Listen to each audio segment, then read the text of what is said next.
మానవుని బ్రతికించేది దేవుడంట, మానవుడికి నెమ్మదిచ్చేది కూడా దేవుడంట.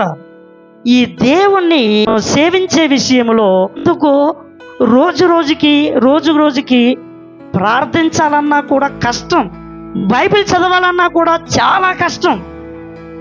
అసలు భక్తి అంటే తప్పదు కదా అనుకునే పరిస్థితుల్లో మనం భక్తి చేయడమే కానీ నిజంగా ఆ దేవుని భక్తి ఆనందముతో సంతోషముతో అది జరగట్లేదు.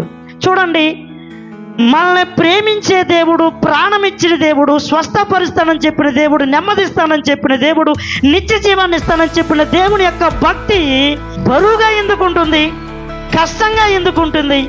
అసలు కారణం ఏంటి? చూడండి, మనిషి ఏది కూడా బరువైంది కోరుకోడు, భారమైంది కోరుకోడు. తనకి ఎప్పుడు ఆనందాన్ని, ఆహ్లాదాన్ని పంచేదాన్ని మనిషి కోరుకుంటాడు.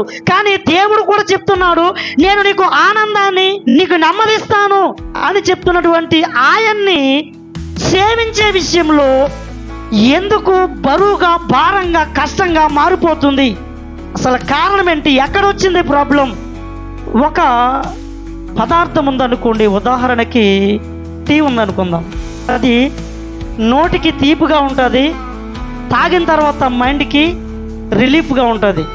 కానీ కొన్ని పదార్థాలు ఉంటాయి, అది నోటికి కొంచెం చేదుగా ఉంటుంది, కానీ లోపల మన శరీరంలో రోగాన్ని తగ్గిస్తుంది.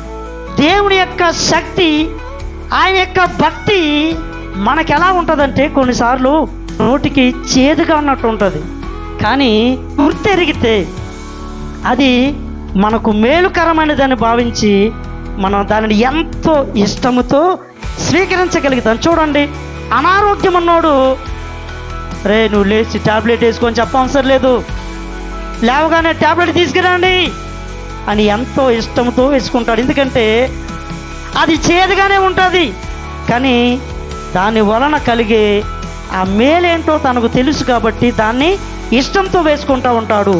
చూడండి దేవుని బిడ్డలారా, మనము ఈరోజు దేవుని యందు భక్తి అనేది మనకి ఇష్టముగా కనబడడం లేదు, కానీ అది మనందరికీ తెలుసు, ఇది తప్ప నా జీవితానికి మేలు లేదు, దేవుడికి వేరుగా బ్రతికి నా బ్రతుకులో ఏ ఫలము కనబడదు అనే సత్యం మాత్రం నీకు తెలుసు. కానీ అది కొంచెం చేదుగా ఉండడాన్ని బట్టి నీవు దాన్ని తాగలేకపోతున్నావు.